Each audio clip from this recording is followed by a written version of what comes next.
सभी बहनों को नमस्कार। आज इस वीडियो में हम PMMVY का फॉर्म भरना सीखेंगे अपने फ़ोन से। तो जिन भी आंगनवाड़ी बहनों ने अपने फ़ोन से अभी तक एक भी फॉर्म नहीं भरा है, तो उन बहनों के लिए ये वीडियो, जिन बहनों ने अभी तक अपने फ़ोन से एक भी फॉर्म नहीं भरा है, तो इस वीडियो को ध्यान से पूरा देखें व एक एक कॉलम की पूरी जानकारी लें। तो चलिए वीडियो को शुरू करते हैं। अगर आप चैनल पर पहली बार आए हैं तो सब्सक्राइब ज़रूर कर लें, क्योंकि आंगनवाड़ी से संबंधित और पोषण ट्रैकर से संबंधित सभी प्रकार की वीडियो मैं डालती हूं, क्योंकि मैं भी एक आंगनवाड़ी वर्कर हूं। तो चलिए वीडियो स्टार्ट करते हैं। सबसे पहले हमें अपने फ़ोन पर गूगल पर जाना होगा। तो ये है हमारा गूगल। जैसे ही हम गूगल पर क्लिक करेंगे तो इसके ऊपर हम PMMVY लिखेंगे। यहाँ पर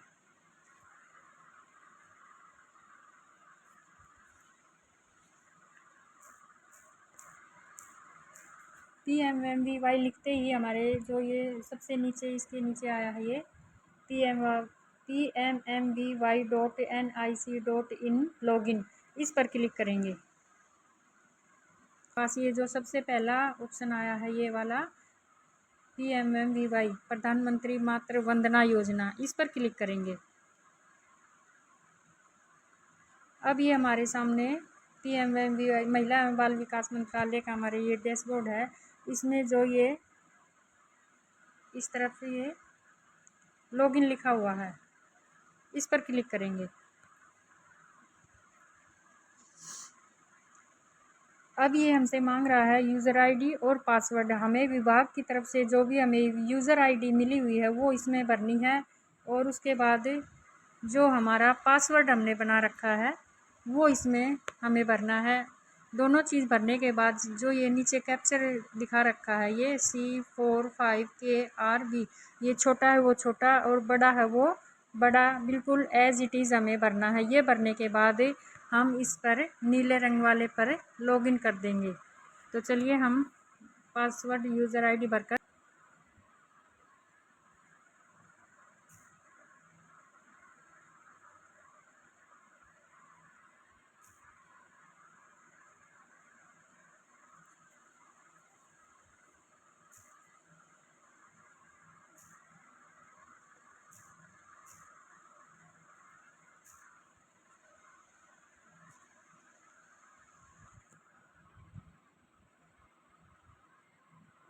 लॉगिन करने के बाद ये हमसे वेरीफाई करने के लिए बोल रहा है। इस पर वेरीफाई पर क्लिक करेंगे।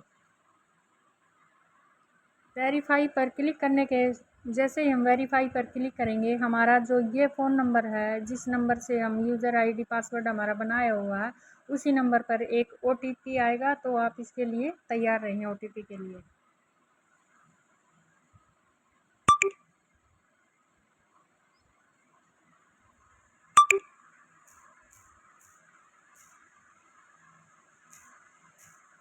ये हमारा OTP आ गया है, हमने इसमें डाल दिया है। OTP डालते ही हमें फिर वैलिडेट पर क्लिक करना होगा।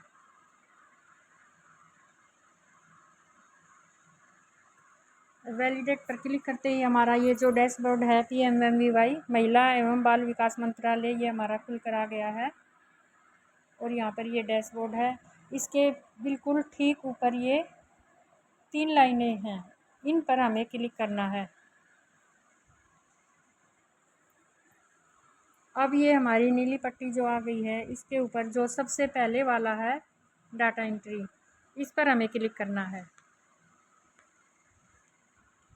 इसके बाद जो ये डाटा एंट्री के नीचे है बेनिफिशरी रजिस्ट्रेशन, हमें बेनिफिशरी का रजिस्ट्रेशन करना है, तो इसलिए हम इस पर ही क्लिक करेंगे। अब ये हमारा पूरा जो PMMVY का फार्म खुल चुका है, जो हमने भरना है। तो इस फार्म को भरने से पहले आपके पास जो भी आपकी गर्भवती है जिसका फार्म भर रहे हैं PMMVY का, तो उसका एक तो आधार कार्ड होना चाहिए आपके पास, उसके बाद उसकी फैमिली आईडी होनी चाहिए, और उसका टीकाकरण का कार्ड होना चाहिए।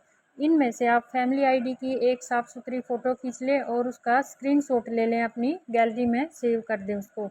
उसके बाद टीकाकरण कार्ड का भी एक साफ़ सुथरा फ़ोटो खींचें और उसकी स्क्रीनशॉट बना लें, और उसको भी गैलरी पर डाल दें, क्योंकि इन्हें हमें अपलोड करना होगा। जब हम बीच में पूरी डिटेल भरेंगे, अपलोड करने के बाद ही हमारा ये फॉर्म सबमिट होगा, उसके बिना हमारा फॉर्म सबमिट नहीं होगा। तो ये दोनों काम आप कर लें, उसके बाद आप फॉर्म की पूरी डिटेल भरें। तो इसमें सबसे पहला है आपका, क्या लाभार्थी केंद्र सरकार, राज्य सरकार या PSU का कर्मचारी है। तो जो भी अगर एक गर्भवती सरकारी कर्मचारी है तो उसका फॉर्म नहीं भरा जाता, इसलिए पहले पर नहीं पर क्लिक हो रखा है। उसके बाद है आवेदन किसके लिए हम कर रहे हैं, पहला बच्चा है या तो हम PMMY का फॉर्म या तो पहले बच्चे पर भरते हैं या फिर दूसरी लड़की होने के बाद ही भरते हैं। तो दूसरे पर तो दूसरी लड़की अगर हो चुकी है तभी हम फॉर्म भर सकते हैं, अन्यथा हम पहला बच्चा है उसके लिए फॉर्म भर रहे हैं। तो इसका सबसे पहला कॉलम है ये हमारा नंबर ऑफ लिविंग चाइल्ड। इसमें अगर बच्चा हो चुका है तो 1 करेंगे, अगर बच्चा अभी नहीं हुआ है तो इसमें हम 0 भरेंगे। इसके बाद ये जो छोटा डब्बा दे रखा है इस पर भी आप क्लिक ज़रूर करेंगे। इसके बाद आगे आ गया है जो नाम है, इस नाम में आप गर्भवती का नाम भरेंगे, बिल्कुल जो आधार में उसका नाम है वही नाम हमें भरना है। अगर एक अक्षर की भी कहीं गलती हो जाती है, जैसे कि आरती कुमारी है तो के उसमें बड़ा है तो बड़ा डालेंगे, छोटा है तो छोटा डालेंगे, ए अगर बड़ा है तो बड़ा, छोटा है तो छोटा। इस तरह आप बिल्कुल आधार कार्ड को उसका सामने रखकर आधार की कॉपी को तभी आप ये फॉर्म भरें। एक भी अक्षर गलत होगा तो आपका ये नहीं उठाएगा। तो इसमें गर्भवती का नाम भर दें और इसमें अगले में गर्भवती का आधार नंबर डाल दें जो भी उसमें दिया हुआ है। उसके बाद जो ये तीसरे नंबर पर है facial recognition through portion tracker, इस पर क्लिक करेंगे। इस पर क्लिक करने के बाद आपका प्लीज़ इंटर द आधार, अभी हमने आधार डिटेल नहीं भरी है इसलिए दिखा रहा है। तो इस पर आपको बताएगा कि गर्भवती का FRS करना है, तो आप ओके पर क्लिक कर देंगे। फॉर्म भरने से पहले आपको EKYC और FRS ज़रूर करना है, उसके बाद ही आप गर्भवती का फॉर्म भर सकते हैं। तो ये एक बार में नहीं दिखाएगा, जब लास्ट में आप इसको सबमिट करेंगे तो दोबारा से ये दिखा देगा कि FRS नहीं हुआ। तो दोबारा से आप जो ये हरे वाला है ये आप दोबारा से इस पर एक बार फिर से क्लिक करेंगे तो ये सक्सेसफुल डन दिखा देगा इसका। इसके बाद जो ये है अगला, इसमें आप गर्भवती की जन्म तारीख भरेंगे। जैसे जन्म वाले पर क्लिक करेंगे आप, तो मान लीजिए इसका है जन्म, रियल नहीं बता रही हूँ मैं, वैसे आपको आइडिया बता रही हूँ। जैसे कि मान लीजिए 2000 का जन्म है तो 2001 पर आप क्लिक करेंगे। उसके बाद महीने पर क्लिक करेंगे, महीना है उसका मान लो मार्च का है, मार्च में क्लिक हो गया। उसके बाद 7 तारीख पर क्लिक करेंगे तो ये इसकी 7/3/2001 का जैसे जन्म भरा हमने भर दिया है। तो 24 ईयर्स इसके ऑलरेडी इसमें लिखे हुए आ जाते हैं। उसके बाद कैटेगरी है, ये कैटेगरी में आप जो भी आपकी जाति है, SC है, BC है या अदर है, तो इस पर आप जैसे ही क्लिक करेंगे जो भी जाति है इस पर क्लिक कर दिया। इसके बाद मोबाइल नंबर डालेंगे हम, इसका मोबाइल नंबर मान लीजिए कुछ भी है, एक बार मैं वैसे आपको आइडिया दे रही हूँ। हम इसका रियल नंबर नहीं भर सकते, यहाँ पर किसी भी जो बेनिफिशरी है उसकी जो पर्सनल आईडी हम उसको यहाँ पर शो नहीं कर सकते, इसलिए मैं सिर्फ आपको कॉलम भरने के लिए बता रही हूँ। अब यहाँ पर मोबाइल नंबर भरने के बाद ये जो मोबाइल नंबर बिलोंग टू, ये जो इसके नीचे वाली लाइन है इस पर क्लिक करेंगे तो आपको ये पूछेगा कि सेल्फ का है, हस्बैंड का है, mother father, mother in law या अदर। इसमें ये जो नंबर हमने फ़ोन नंबर भरा है ये किसका है, तो या तो बेनिफिशियरी का खुद का होगा या उसके हस्बैंड का होगा या फिर घर वालों में से इनका जिसका भी हो, आप कंफर्म कर लें किसका है और उस पर क्लिक कर दें। तो ये सेल्फ पर मैं क्लिक कर रही हूँ। इसके बाद पात्रता प्रमाण, पात्रता प्रमाण का मतलब है कि आपने पात्रता प्रमाण में किस आईडी को मान लिया है, फैमिली आईडी को या जो हमारा बीपीएल कार्ड है या किसको। तो इस पर आप जैसे ही नीचे वाले पर क्लिक करेंगे तो ये पूछ रहा है, इतने हैं 1 2 3 4 5 6 7 8 ये डॉक्यूमेंट्स हैं। इनमें से आपने किसको सिलेक्ट किया है। Women whose net family income is less than ₹8 lakh per annum. Women holding MNREGA job card. Women farmer who are beneficiary under Kisan Samman निधि योजना। वोमेन होल्डिंग ई श्रम कार्ड। वोमेन बेनिफिशियरी अंडर प्रधानमंत्री Jan Arogya Yojana. Women holder of BPL ration card. इस तरह से ये 3 और नीचे हैं। तो हम अक्सर फैमिली आईडी को ही लेते हैं, हमें फैमिली आईडी के लिए ही बोला गया, तो सबसे पहले वाले पर ही हम क्लिक करेंगे। अब जैसे ही हम इस पर पहले वाले पर क्लिक करेंगे, फैमिली आईडी पर क्लिक किया, तो इसमें हम नीचे ये हमसे इसका फैमिली आईडी का नंबर, पहचान संख्या, जो फैमिली आईडी का ऊपर नंबर होता है वो हमें यहाँ पर भरना होता है, वो भरेंगे हम यहाँ पर।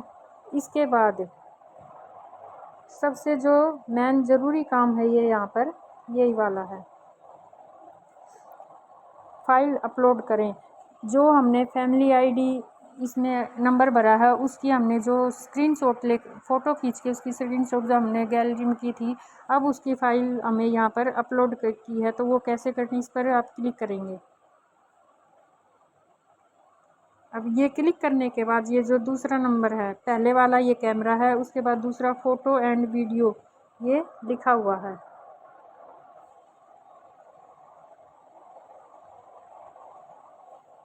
इस पर आप जैसे ही क्लिक करेंगे तो आपके सामने आपकी एल्बम आ जाएगी। इस तरह से ये आ जाएगा, जो पीडीएफ बना रखी है या एल्बम में जो जहाँ पर भी आपकी वो स्क्रीनशॉट लिया हुआ है आपने उसका, उस पर क्लिक करेंगे तो इसके सामने अपने आप आ जाएगा। जैसे देखिए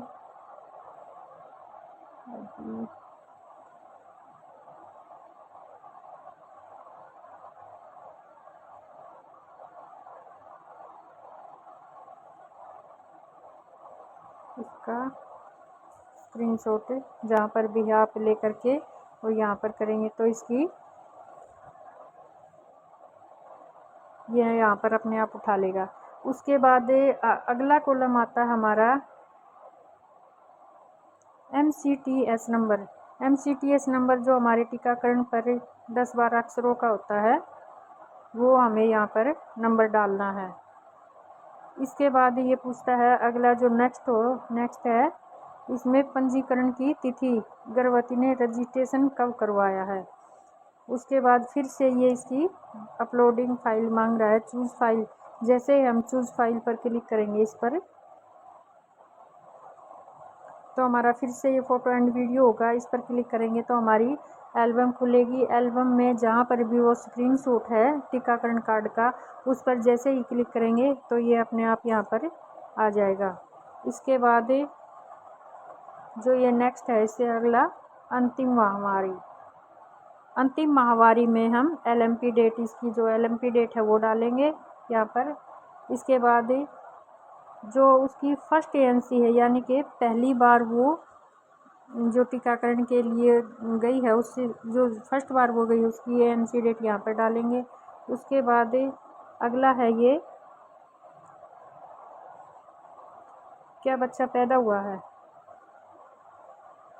तो हमने पहले वाले में लिविंग चाइल्ड में 1 भरा था, तो इसमें अगर बच्चा पैदा हुआ में हम 1 भरते हैं, हाँ भरते हैं।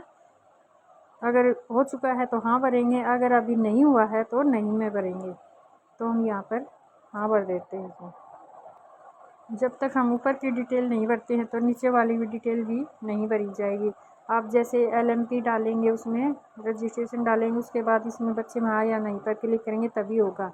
अब हाँ पर क्लिक करने के बाद ये बच्चे की जन्म की वास्तविक तिथि, मतलब बच्चे की जन्म तिथि इसमें भरनी होगी। उसके बाद बच्चे की जन्म तिथि भरने के बाद फिर आपके सामने उसके बाद एक कॉलम और आएगा कि बच्चा सरकारी में हुआ है या प्राइवेट संस्थान में हुआ है। उसमें क्लिक करने आपको एक चीज़ पर निशान लगाना है, प्राइवेट में या सरकारी में। तो जिस पर भी निशान लगाएंगे उस संस्था का आपको नाम बताना है। जैसे भिवानी हुआ है, रोहतक हुआ है, या कहीं पर भी हुआ है, या सरकारी भिवानी में जीएच पर हुआ है, या पीएचसी पर हुआ है कहीं पर, तो वो चीज़ हमें यहाँ पर देनी है। उसके बाद आगे चलते हैं तो यहाँ पर ये जो इन्होंने पहले से डिटेल भर रखी है, जैसे ग्रामीण क्षेत्र है, पता है हम हरियाणा भर रखा है, भिवानी भर रखा है, ब्लॉक भिवानी R2 आएगा इसमें, ये पहले से भरा हुआ है। इसमें जो ये पहले वाला है ये इसमें पता पूछ रहा है, तो इसमें आंगनवाड़ी वर्कर का पता लिखना है हमें, जो आंगनवाड़ी वर्कर का नाम और उसका पूरा जो कोड नंबर होता है हमारा 0608 से जो शुरू होता है, लास्ट में उसका कितना होता है, पूरा अंकों का पूरा कोड नंबर डालना है, ये उसका पता सिलेक्ट हो जाएगा। इसके बाद जो ये है सिलेक्ट विलेज, इस पर हमें गांव का नाम लिखना है, इसमें हमें गांव का पता दिखाना है। जैसे ही आप इस पर क्लिक करेंगे तो आपके सामने सभी गांवों की लिस्ट खुलकर आ जाएगी। जिस भी गांव का है आप उस पर क्लिक कर देंगे, जिसका जो भी आपका गांव है सही, उस पर क्लिक करेंगे तो ये पूरा हो जाएगा। इसके बाद उससे अगला है ये जो पिन कोड है हमारा 6 नंबर का जो पिन कोड है हम वो इसमें डालेंगे। पिन कोड डालने के बाद जो ये सबमिट वाला है, जब आप इस पर सबमिट करेंगे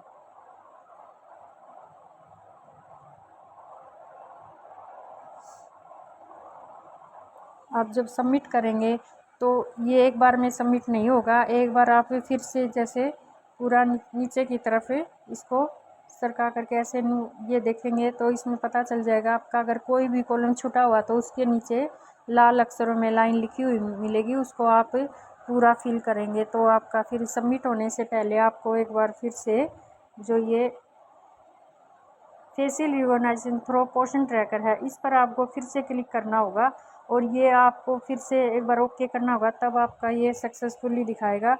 उसके बाद ही आपका ये सबमिट होगा।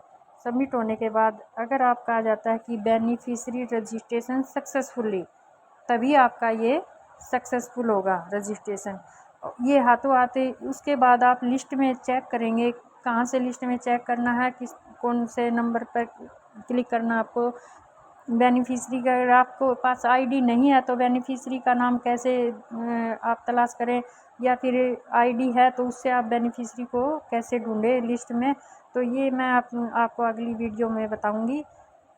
जब आपका ये सक्सेसफुल दिखा देगा तो ये आपका कल शो करेगा बेनिफिशियरी, जो आपकी सुपरवाइज़र मैडम हमारी, उनके पास ही अपने आप लिस्ट में नाम चला जाएगा, आपको पता चल जाएगा। तो यहाँ तक था ये सबमिट होने का प्रोसीजर। अब वीडियो देखने के लिए आपका बहुत बहुत धन्यवाद। अगर फिर भी फार्म भरते समय इस वीडियो को पूरा ध्यान से देखने के बाद जब आप फॉर्म भरती हैं और आपका सबमिट नहीं होता है, कोई समस्या आती है, तो आप एक कमेंट में उस समस्या को लिखें और आपका फ़ोन नंबर वहाँ पर डाल दें, तो मैं आपको पक्का फ़ोन करूँगी। वीडियो में मैं कमेंट ज़रूर पढ़ूँगी किसने क्या कमेंट लिखा है, और अगर वीडियो अच्छी लगती है तब आपका सबमिट हो जाता है तब भी आप कमेंट लिखें। अगर सबमिट नहीं होता है, कोई दिक्कत आ रही है, तो अपना फ़ोन नंबर ज़रूर डाल दें ताकि मैं आपको कॉल कर सकूँ। तो बहुत बहुत धन्यवाद।